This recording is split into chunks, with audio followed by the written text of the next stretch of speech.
Nke a bụ Ịmatụ TV. Igbo ekele m unu. Hello ndị be ekele m unu. Aha m bụ Ogwu Emmanuel nke Ịmatụ TV. Biko ọ bụrụ na iwe onye ọhụrụ na chanel a, ana m anabata gị ebe o buru ibu. Ana m ekenekwa ndị ochie. Biko n'ịga n'ihu n'ihe anyị nwere n'ụbọchị nke taa, isiokwu anyị taa bụ gịnị mere ụmụ nwoke jiri enwe enyi nwaanyị nzuzo? Kedu ihe mere ụmụ nwoke ji enwe enyi nwaanyị nzuzo? Ụmụ nwoke anyị bụ n'obi n'ụbọchị nke taa bụ ihe dịka ndị isi ezinụlọ, ihe dịka papa, dadi na ndị chairman. Ndị anyị bụ n'obi wee na-eme vidio nke taa. Ihe bekee kpọrọ ha why do men have unknown side chicks? Why do men have unknown side chicks? Ọ ya wụ isiokwu anyị. Biko ka ekwanụ ndị wụ ụmụ nwaanyị nzuzo a ma ọkwanụ unknown side chicks ndị a, gịnị ka ha wụ? N'ịga n'ihu, ndị a wụ ihe dịka ndị enyi nwaanyị nzuzo, ma ọ ya kpọ secret girlfriend.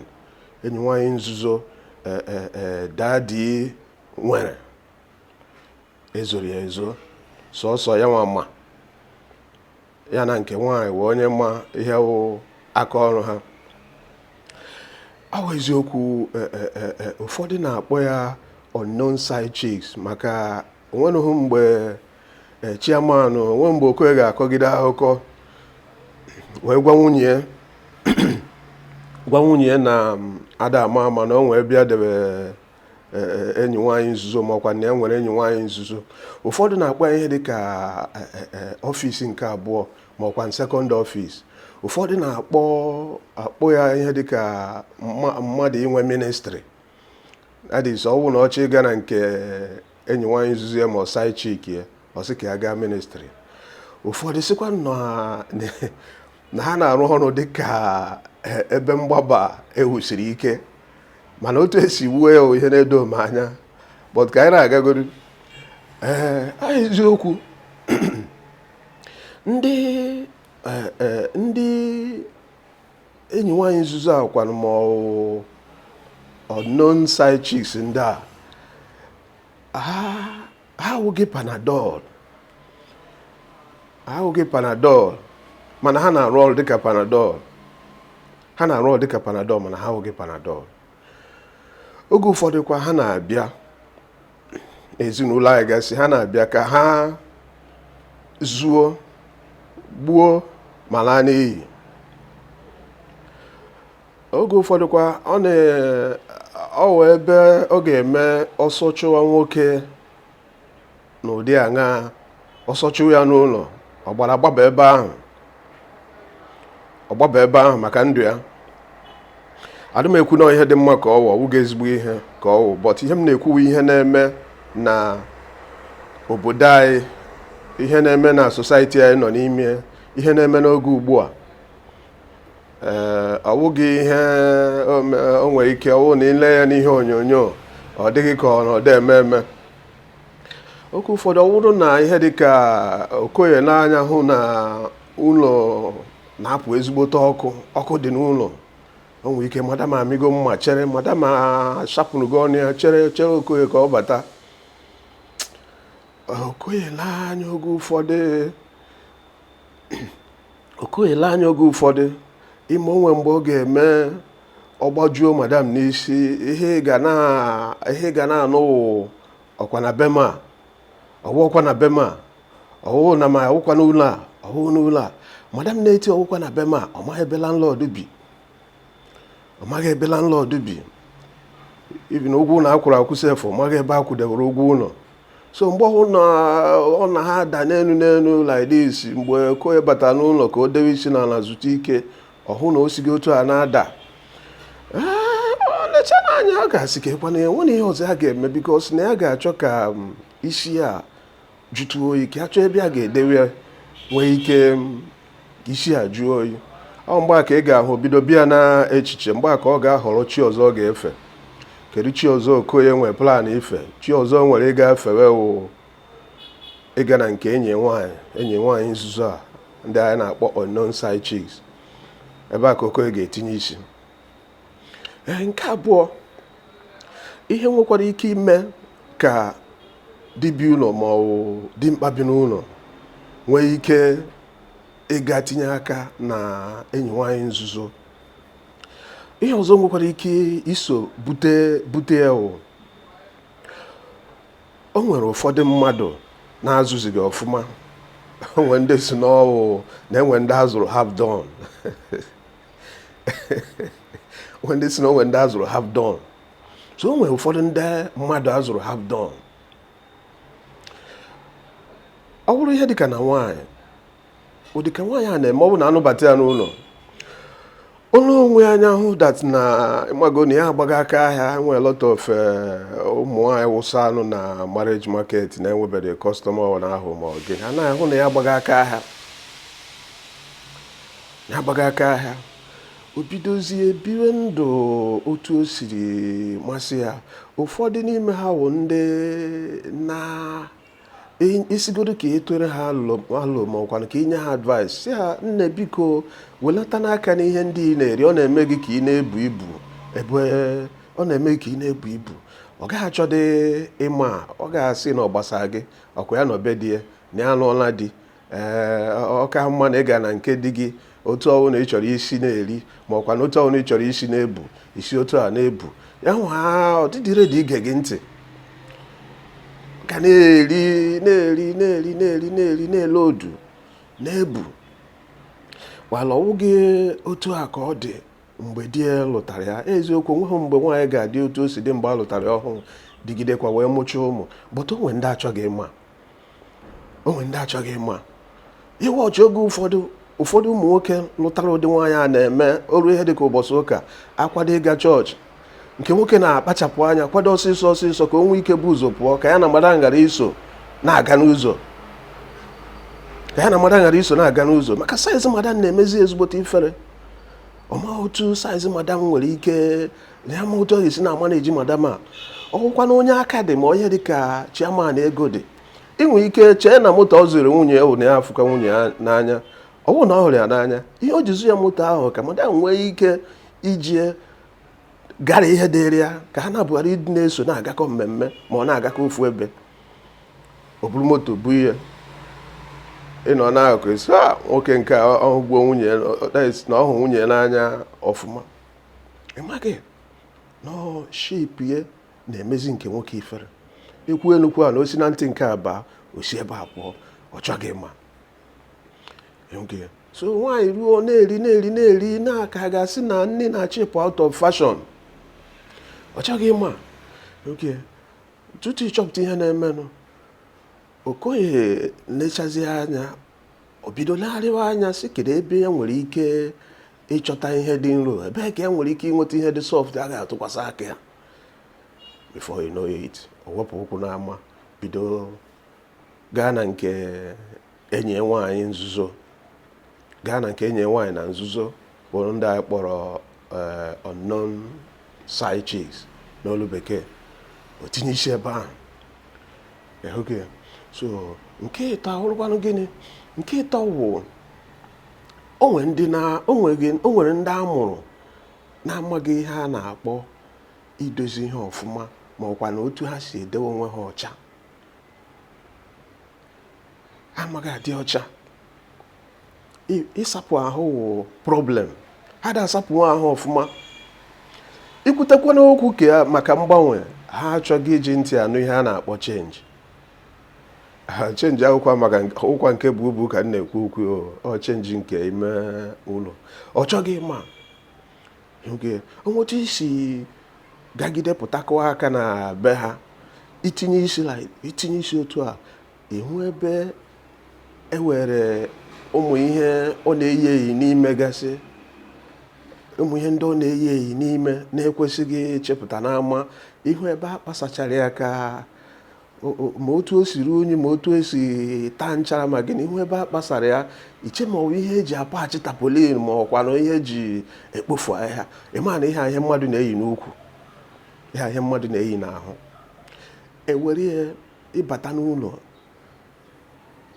every part n'ụlọ ewere na-awụsị ya ebe ọbụla na-esi itinye isi ebe ahụ ebe ị bịara visit ya ma ọkwa na ị bịara ka izi ozi ma ọ gịnị tụ a ka ị ga-esi ji aka buru imi gị ya ebugide wee si ebe a pụọ.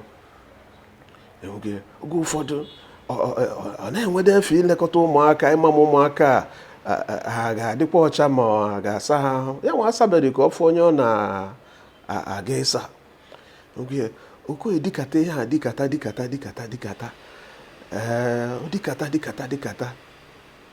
kedu ihe ọzọ ga-eme? Okoye nwere ike echiche ọjọọ abata ya n'ime bifo ịchọpụta ihe na-emenụ. Okoye ekwuo okwu ịga mepee branch ministry, mepee branch ọzọ, chọọ pastọ ọzọ ga na-ama na-ejide branch ahụ.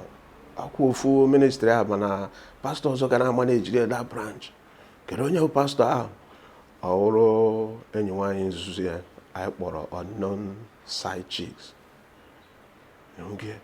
Ọ dị mma oge ụfọdụ enyekwanụ gị advice ọ bụ na atụrụ gị alụ si gị ihe ị na-emekwanụ emelakwanụ ya otu a o kwesịkwa na ọ dị mma emezinye ọ dịghị mma ọ chọọ dị mma. Ka ịkpa na nke nọ kedu nke bụ nke nọ? O nwere onye ọ ga-eme, o nwere nwaanyị ọ ga-eme gịnị abiri ihe a na-eji ọnụ ekwu. O nwere ike ijide site n'ụtụtụ chiejie ọ na-afere ọ na-akpọ iyi ọ na-makọsi ma gịnị onweghị ike ịkwụsị ikwu okwu. The moment gị nwoke tiri isi n'ụlọ enweghị ike inwe udo na that house until isi ebe a pụọ. Enwere ụfọdụ ndị eloduru bọmbụ n'ọnụ ha ma nwoke ma nwaanyị mana ihe anyị na-achọ ikwu okwu na vidiyo ahụ anyị na-ekwu maka otu ihe mere ọnụ nwaanyị nwere ike iji wee chụpụ Okoye n'ama site n'otu o si ekwu okwu, site n'otu o si achọ Okoye ọkụ n'ụlọ wute ọnụ a na-ekwu otu aka bọmbụ ga na-adasisi ya n'ọnụ mmekọtakwuzie Okoye regret ezikere ọkwana ihe ma ya ga nara ha ụmụ ihe fada ndị a ya ga-achie fada ma ọkwa na ya hapụgodo elu nwaanyị for now na n'otu ya si ya ga ba one chance. Abịa n'ọnụ ụfọdụ mmadụ o nwere nwaanyị o nwere ike ọ bụrụ na ihe dị ya n'ọnụ wụ ụmụ ihe 5 megabyte ahụ kapasiti ihe o nwere ike ikwu n'ọnụ 5 megabyte. O nwere ndị nke ha 10 megabyte, o nwere ndị nke ha ruru 2 gig, o nwere ndị nke ha ruru 6 gig, o nwere ndị nke ha ruru 16 32. Akpọpe ebe a aka na-awụ a ga-ekwu ekwugidekwa n'otu akwuo o nwere ihe ọzọ Okoye ga-eme ejikwa ha aka chịrị shet ya apply ya wisdom ịghọtara chọọ ebe mgbaba ahụ siri ike, chọọ ebe mgbaba jeje naba final oruo ebe o jee gbọrọcha final ma ndị Owerri ọ chọọ ebe mgbaba siri ike ma ebe mgbaba zoro ezo gaa nọdụgodo ebe ahụ maka na ụlọ na-achọ ọkụ madam ejiri gị ọnụ nye ọsọ n'ụlọ. O nwekwa wipọn madam ji wipọn ya wụ ọnụ Okoye nweta udo na bie ọchịrị shet ya gasi ike o wee were ya na-ezigbote ihe ọjọọ ka ọ wụ. Ebee ka Okoye gbabakwa n'ihe ahụ? Na nke enyi nwaanyị nzuzo ya anyị kpọrọ unknown side-CHICS. Nke ise ahụrụ gịnị? Ihe ọbụla emegidere ịnapụ nwoke udo, ịnapụ ya peace. Igbuchagokwa dị mmanụ nwekwa ihe ọzọ ụkwa mgbe ị gbara egbe ma mgbe ị nyere ya poison. Ihe onye imegide napụ nwoke peace n'ụlọ ya na family ya. Onwe ihe ọzọ imefọrọ ya na enwe ihe imekpọchaghị ihe niile ị chọrọ ime ya. Ịhụghị udo dị ezigbote mkpa na ndụ nwoke. Ọ bụrụ na ịnapụ ya udo ịnapụchaghị ihe niile ị chọrọ ịnapụ ya. And nwoke ọ bụla ị hụrụ anapụrụ udo na-agba mbọ ọ bụrụ ọzụzụ ma ihe ọbụla a ga-eme ka o nwee udo na ndụ ya, ọ na-akawa ahụ mee ya.